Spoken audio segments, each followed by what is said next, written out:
खामगाव तालुक्यातील किनी महादेव येथील महेंद्र देशमुख उर्फ छोटू बापू देशमुख ज्यांची ओळख पपई उत्पादक शेतकरी म्हणून सध्या या परिसरामध्ये होते।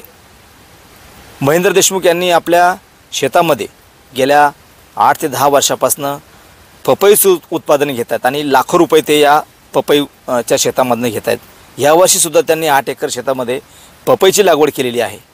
आपल्यासोबत स्वतः शेतकरी महेंद्र देशमुख आहेत। दादा, मला सांगा की तुम्ही ह्या वर्षी पारंपरिक पिकं न घेता 8 एकर शेतामध्ये तुम्ही पपईची लागवड केली।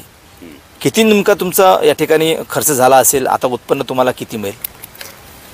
माझी 8 एकर शेती आहे, त्याच्यामध्ये 2 प्लॉट वेगवेगळ्या 2 महिन्याच्या अंतरावर मी केलेले आहे। सरासरी आतापर्यंत एकरी लाख रुपये खर्च पपई चालू होईपर्यंत माझा झालेला आहे पपई। आणि त्याच्यामध्ये माझं टरबूजचं पीक होतं। 3 महिन्यामध्ये टरबूज चाललं, 3 महिन्यानंतर पपई चालू, 6 महिन्यानंतर पपई चालू झाली। तर आतापर्यंत या 8 एकराला माझा जवळपास 6 लाखाच्या पुढे खर्च धकला। पण अजून याला ट्रीटमेंट करावंच लागते। माल जर घ्यायचा आहे तर जवळपास एकरी लाख रुपये खर्च कंपल्सरी पकडून चाला माल हार्वेस्टिंगपर्यंत।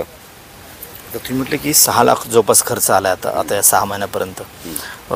आता तुम्हाला यापासून सध्या हार्वेस्टिंग सुरू आहे तुमची, किती तुम्हाला उत्पन्न होईल, किती नफा मिळेल साधारण? आता मागच्या वर्षीच्या तुलनेत जर पाहिलं तर यावर्षी मला अपेक्षित उत्पन्न 50 लाख रुपये व्हायला पाहिजे। त्या हिशोबानं असं वाटतं की 40 ते 50 लाख रुपयाच्या जवळपास जायलाच पाहिजे। आणि नाही जर गेलं तर एवढं म्हणजे श्रम हे ते एवढी मोठी शेती गुंतून काही उपयोग नाही। तर एक सगळ्यात महत्त्वाचा प्रश्न, हिरवी शेतकरी, पपई उत्पादक शेतकरी असेल किंवा इतरही फळबाग लागवड शेतकरी असतील, रासायनिक खतांचा मोठ्या प्रमाणामध्ये वापर करतात। तुम्ही मला सांगितलं की आम्ही कुठलाही स्प्रे याला दिला नाही किंवा रासायनिक खतं वापरले नाही, नेमकं काय केलं मग? नाही, आम्ही ऑर्गॅनिककडे वळलो पपईसाठी। ऑर्गॅनिकमध्ये आम्हाला चांगले रिझल्ट मिळाले। आता ऑर्गॅनिक आणि नंतर आमचे मित्र आहे एक पवार साहेब, यांनी मला गुल्को टेक्नॉलॉजीच्या इकडे वळवलं। तेव्हापासून आम्ही जे पपई वगैरे खातो त्या टायमाला त्याची चव आणि ते जे रासायनिक बंद केल्यानंतर ऑर्गॅनिक किंवा सेंद्रियचे रिझल्टच फार वेगळे भेटतात। तुमचं मग आता 6 लाख जो खर्च आला आहे तो फक्त ऑर्गॅनिकवरती आला की रासायनिकवरती आला? नाही, सर्व टोटल खर्च आला त्याच्यामध्ये। मल्चिंग झालं, टरबूजची लागवड झाली आमची, त्याला आम्ही स्प्रे करत नाही आहे अजिबात। कोणत्या याला स्प्रे रासायनिक बिनीन कोणताच केलेलाच नाही या टरबूजच्या पपईच्या बागेला। नंतर आम्ही ऑर्गॅनिकमध्येच खाऊ घालतो त्याला।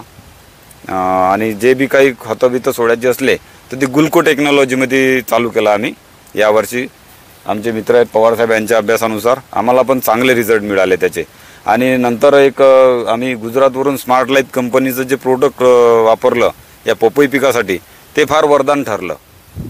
हां, सध्या हार्वेस्टिंग सुरू आहे तुमची, मार्केटला साधारण किती भाव मिळतोय आणि कुठे चालला आहे आपल्याला? लोकल मार्केटला चाललाय का मार्केटिंग कशा पद्धतीचं आहे? नाही, हे गाडी गुजरातला चालली आहे। एका व्यापाऱ्याला, मित्र आहेत आमचे व्यापारी, ते गाड्या लोड करण्याचा धंदा आहे त्यांचा, लोड करून द्यायचा।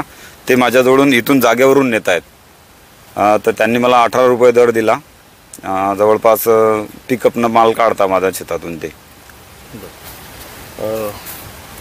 मार्गदर्शक यांनी सांगितलं पवार साहेब म्हणून, नेमकं काय तुम्ही शेतकऱ्यांना मार्गदर्शन करता? काय जे आता महेंद्र देशमुख त्यांनी जवळपास लाखो रुपये त्यांना ह्या पपईच्यापासून मिळणार आहेत, काय नेमकं मार्गदर्शन करता तुम्ही? आमचं मार्गदर्शन काय आहे, आम्ही शेतकऱ्यांना शक्यतोवर सेंद्रिय शेतीकडे वळवायचा प्रयत्न करतो। सेंद्रिय शेतीतून जे समजा जे निघतंय माल तो एकदम विषमुक्त निघतो। विषमुक्त माल खाण्यासाठीही चांगला असतो आणि शेतीसाठी जर आपण विषमुक्त जर आपण त्याच्यात वापर केला तर शेतीचं म्हणजे जमीनही चांगली राहते, जमिनीचा पोत सुधारतो आणि येणाऱ्या याच्यामध्ये जमीन टिकून राहते। अच्छा, एक मला शेवटचा प्रश्न आहे की हिरवी शेतकरी पारंपरिक पिकं आतापर्यंत घेत आलेले आहेत, आता सध्या घेत आहेत सुद्धा। पारंपरिक पिकं न घेता जास्तीत जास्त नफा मिळवण्यासाठी शेतकऱ्यांनी काय केलं पाहिजे?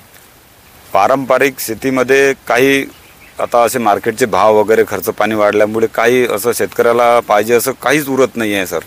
पण विषय असा आहे की ह्या ज्या टेक्नॉलॉजी पद्धत, काही पवारसाहेबासारख्या माणसाचं गायडन्स, काही शेतकऱ्याचा अनुभव, इकडे तिकडे फिरून आपण जर काही आंतरपिका मशागतमध्ये पपई झाली, केळी झाली, फळबाग झाली, कोणची जर आपण करायला लागलो तर त्याच्यापासून चांगलंच उत्पन्न मिळणार आहे पारंपरिक शेतीमध्ये।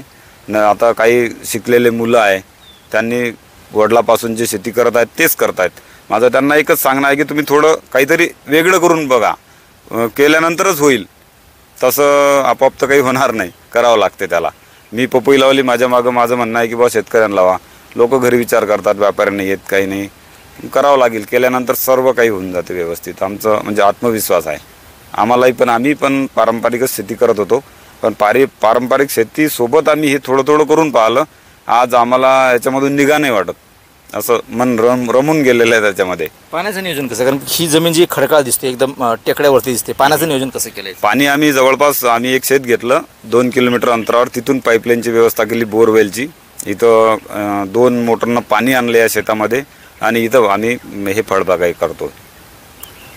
नक्कीच. तर हे होते पपई उत्पादक शेतकरी महेंद्र देशमुख उर्फ छोटू बापू देशमुख, ज्यांनी या माळा रानावरती आपली पपईची शेती या ठिकाणी फुलवली आहे. तब्बल 2 किलोमीटर अंतरावरून विहीर खोदून त्यांनी पाईपलाईनद्वारे या ठिकाणी पाणी आणलं आणि या शेतामध्ये पपई लावली आणि आता ते लाखो रुपये नफा या पपईच्या शेतामधून कमवतात. आणि शेतकऱ्यांनासुद्धा आवाहन त्यांनी केलं आहे की बा पारंपरिक पिकासोबतच तुम्ही पपई लागवड असेल किंवा इतरही फळबाग लागवड असेल ती करा, म्हणजे जेणेकरून तुम्हाला 2 पैसे तुमच्या हातामध्ये राहतील.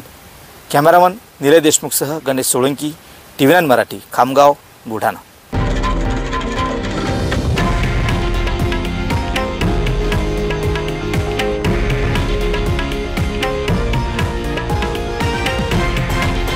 हे आहे देशातील नंबर 1 न्यूज नेटवर्क आणि आपण पाहत आहात TV9 मराठी, एकमेव.